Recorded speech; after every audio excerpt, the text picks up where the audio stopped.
એ આવડે છે કે પછી કુણા લીલા લેવા જ મીંડા સવો હું કે જે પછી પોક કરવાનું હોય તો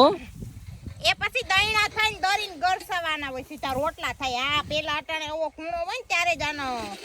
પોક પડે પણ એમને તમારે મોટી એક પોક ખાવો હોય તમે મહેનત કેવડી કરો એ તો વિચાર કરો પોક નું બીજું કાંઈ થાય હા શું થાય જાદરિયાની ઢેફલી થાય ગીડી પણ એ પાછી બનાવતા આવડે હે જાદરિયાની ઢેફલી અરે ભગવાન આનો મારો દરવાનો પછી એને દૂધનું ધાપુ દેવાનું કહેવાય પછી એને ઘડીક વાર મૂકી દેવાનું ધાબુ દઈ પછી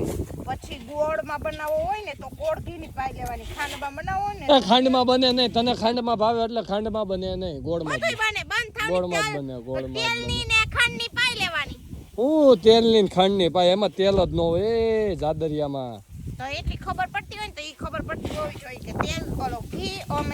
ઘી ખાંડ નહીં થાય અને ગોળ ખાંડ નહીં થાય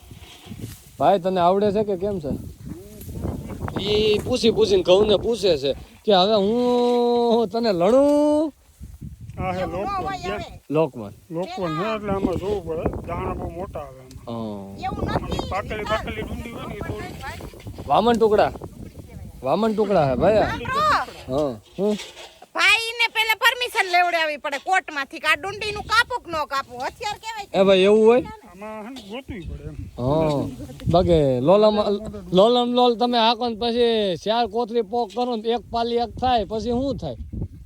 એમ ન હોય કા ભાઈ એમ ન હોય ને પોક કરવો હે ને ભાઈ હેલી વસ્તુ નથી ખાવી જેટલી મીઠી લાગે એટલી જ તે બનાવી અઘરી છે જો અમારે ભઠ્ઠો ચાલુ થઈ ગયો જો ધુવાડો દેખાતો હોય તો વાહ ભાઈ વાહ અને તને આવડે જ છે ને કે ખોરવાદ મીંડા છો તમે બે જેઠ હોવ થઈને મને આવડતું નથી એટલે આપણે કઈ કરી નહીં તે હું ગામની પંચાયત ઉભા કરો હો કામ કરો ને એ ઈ તો કરું છું મને આવડે છે એ હું કરું છું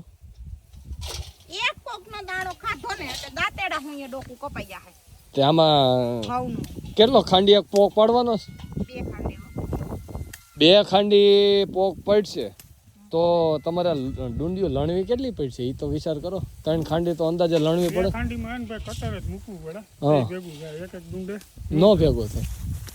જો ભાઈની વાત સાચી છે આ એક ડુંડે તમારું કેદી ભેગું થાય હે ભાઉ એક ડુંડે નો ભેગું થાય ખાંડી એકમાં સીધું કટર મગાવવું છે તમારે નહીં અમાર નથી જોતું તો હું ફોન કરી દઉં મારી પાસે છે કટર વાળાનો નંબર બધું કટર જેવું જ છે હે અમારા હાથ અને જીભડી બધું કટર જેવું જ અરે તો પછી મગજ થોડોક ગરમ રાખો ને તો પોકે બધો એમાં પડી જાય અરે એમણે મામજા અહીંયા આટલો પાપડ સેટો રાખો ને તોય શેકાઈ જાય એ તો તડકો એવો થઈપો છે એટલે ભાઈ તો જો પરસેવાનો નીતરી હેલો છે જો હું હવારના બધા મારી વાહે પડી ગયા હે હવે ખાલી એટલો વિચાર કરો કે લગ્ન થઈ ગયા પછી એને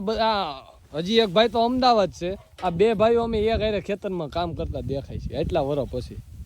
કેટલા કહો તમને બાયું ના નથી પાડતું અરે બાયું ના પાડતું નથી એમ વાત નથી હવે અમારે થાય નહીં જો ઓલો ઘડીક વાર તડકે રહ્યો ને તો એને કંઈક થવા માંડ છે મેં અત્યારે લગીને એક બાસ્કી એક લઈ તો મને કંઈક થવા માંડ્યો આખા કુટુંબ વિચાર એક બાસ્કી લણી હતી છે બાબુ 2 બાસ્કી લણી નાખી હાલ ને ભાઈ તું રો મને એક મુઠ્ઠી તને વધારે દેવું પાછી તો તું રોવા માંડ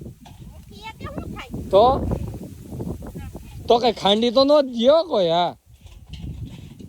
તું પછી એમ કે એક ઓથી મેં વધારે લઈ હતી એક ખાંડી મને વધારે દેજો એમ નો હાલે જોતો શેરડી કાપતી હોય એમ કાપે છે એ ભગવાન મારે હું કરું તારું હા તો હાલો ને તરિયાથી વાટ મારીને સીધું ફૂકવી દે પછી કરીએ આપણે કઈ આને જો હેઠે નાખી દીધું બધું ભેગી ગઈ એમાં હાલ ભેગી ગઈ